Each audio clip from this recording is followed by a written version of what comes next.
Hey, it's meteorologist Cory Reppenhagen here with a look at your forecast. We've got mostly sunny skies and dry conditions here in Denver for the next few days. Just a little bit of moisture coming through the atmosphere. A little bit more tomorrow and Friday, but in the Denver area and most of the Front Range, we're going to be looking at a good deal of sunshine and just some limited rain chances. Going into the weekend, though, we do have another storm system coming our way. It doesn't look as big or as deep of a low pressure system as that last one, but it does look like we will be dodging some thunderstorms and some rain showers all throughout the Memorial Day holiday weekend. So I'll tell you about that as well.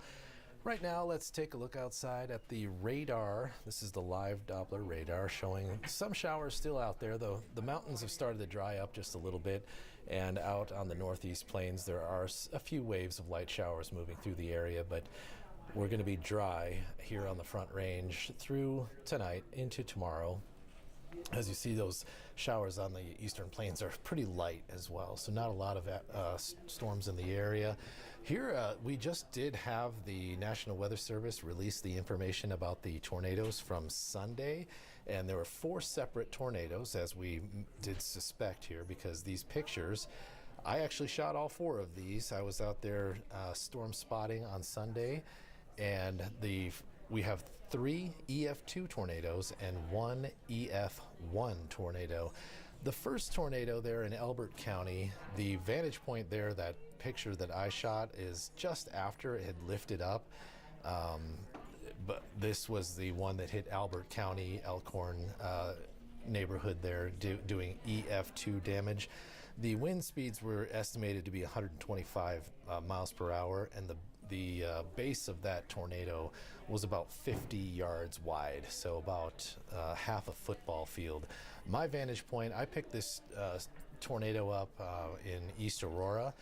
So if you live in some parts of East Aurora and Southeast Aurora, this would have been just near the Aurora Reservoir when it had just lifted up. So you may have seen it touch on the ground all the way from the Elkhorn neighborhood all the way up to Aurora Reservoir. So this picture I took was just after it had lifted.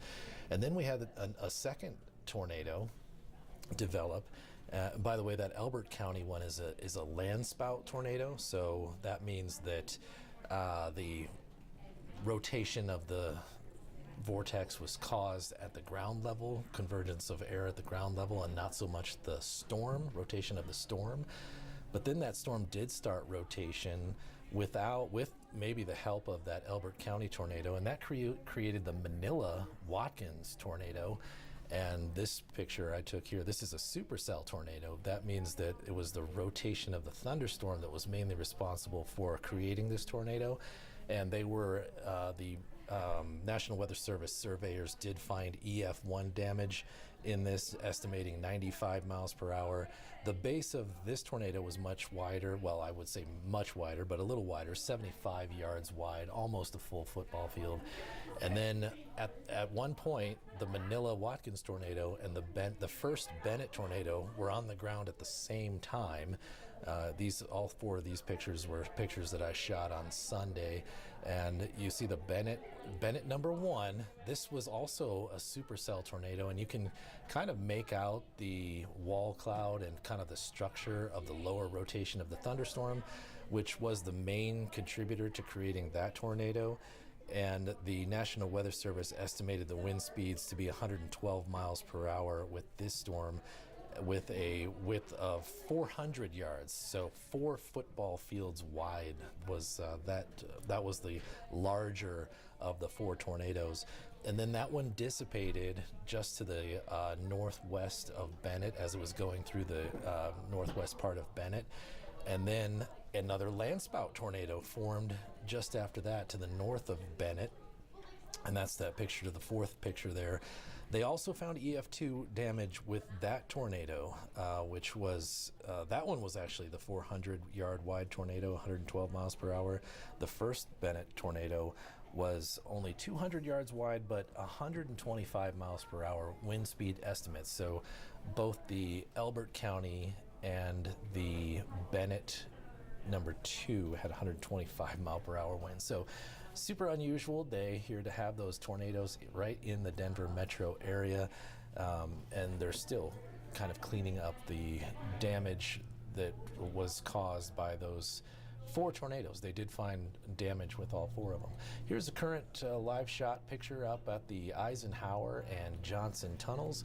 You can see the snow melting off there at Loveland ski area. The base area is starting to turn a little muddy there, and that is happening all throughout the high country, especially between 9 and 10,000 feet. Up higher, we have quite a bit of snowpack still up on the higher peaks. Now, when we measure our snowpack, it's between 9 and 11,000 feet. So typically the snow that you see up on the high peaks is not actually measured, but it's usually corresponds with the measurements that you get between 9 and 10,000 feet as far as percent of average. So we're looking at a pretty fast snow melt happening out here, even though we have had a nice delay with a little bit of an active storm system cycle, and we do have another storm system inbound for this weekend. As far as the winds are concerned, we're starting to pick up a few gusty winds out there right now. I would describe the winds as light, which is a little bit windier than breezy, but not full-on windy here. Usually 15 to 30 miles per hour would be considered light winds. In the foothills, some 40-mile-per-hour gusts would also, for them, I would say light winds. So these light winds will continue throughout the evening here. And once we get into about 8, 9 o'clock, we'll start to see the winds start to reduce just a little bit. And I think tomorrow we're going to be looking at calm to breezy conditions. So a big reduction in the impact of winds. Even though tonight's just light winds, tomorrow will be even lighter. Breezy winds throughout the day tomorrow with those wind speeds below 15 miles per hour. The forecast high temperatures for Wednesday looking pretty good here. We can squeeze out a few more degrees. We're already up to about 72 degrees here at Denver International Airport. We could probably do a little better getting those temperatures up into the middle 60s, and we'll make a run at 60 degrees in some of the mountain towns this afternoon. Those temperatures are starting to come to their peak for the day in the mountains. Here is Futurecast showing cloud cover and precipitation going forward. You can probably see a few more little isolated light showers on the northeast plains this evening, but tomorrow morning we're going to all wake up to clear blue skies here across the Front Range foothills, and the northeast plains as we start another day with mostly sunny conditions, but we will see those clouds arrive by about 3 o'clock tomorrow. There will be enough moisture in there to create a few gusty little sprinkles across the area, but not many of us will actually receive measurable precipitation out of this, as they'll be very quick and very light, but they could be fairly numerous across the Front Range, so you'll see it looking like it's going to rain, but it just not able to make that rain reach the ground.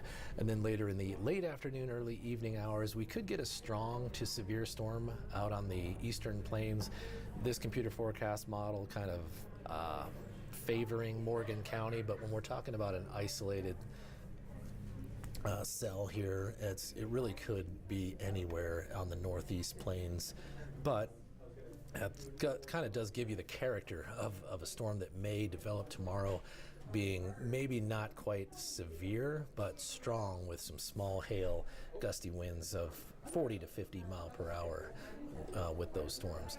Here, let me zoom out for you, show you Futurecast statewide, showing a few isolated showers across the Front Range tomorrow. Most likely, like we saw there on the other model, going to be very short-lived and gusty. Could also see another strong storm out near the Arkansas River Valley tomorrow, but really the best chance for severe weather will come on Friday. You can see we'll wake up on Friday with a little bit more cloud cover, a little bit more moisture in the air, and that could lead to a couple of very strong severe storms out on the northeast plains, especially into southwest Nebraska and perhaps parts of Kansas again as well. Kansas was hit hard with that last round. Won't be quite as widespread or as powerful, but they will have some severe impacts. High temperatures for Thursday looking like they're going to make it close to 80 degrees here on the Front Range, and we could see a couple of mountain towns like Gunnison, Vale, and Steamboat make it up into the 70s tomorrow. As far as that severe weather threat, here's the risk for Friday, you see that marginal level 1 risk out on the northeast plains there, much further away. We had the marginal right on top of the metro with that last one. As you see, the weather pattern here will be under a little ridge of high pressure tomorrow and Friday. That could get the temperatures up there in the middle 80s here for us on Friday before that storm system you see out there in the distance starts to move in here. So on the 7-day forecast here in Denver, this is the way it looks for now.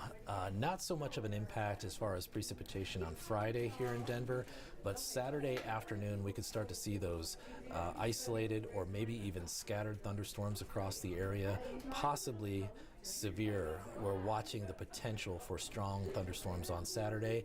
Sunday, little less potential for severe weather, but we may have much more widespread coverage and frequent nature of storms to be dodging here, and rain here on the Front Range on Sunday. And also on Monday, I expect that moisture to carry over just a little bit with some afternoon showers and storms, and that could also end up being the case on Tuesday and Wednesday as we keep this somewhat active weather pattern all the way through the middle of next week. We'll have more information on how that Memorial Day storm may impact us as we go over the next couple of hours. We'll let the modeling and the storm system develop on that, and we'll have more clearer details as we get a little bit closer. So thanks for joining in here. I appreciate it, and I hope you all have a real nice night.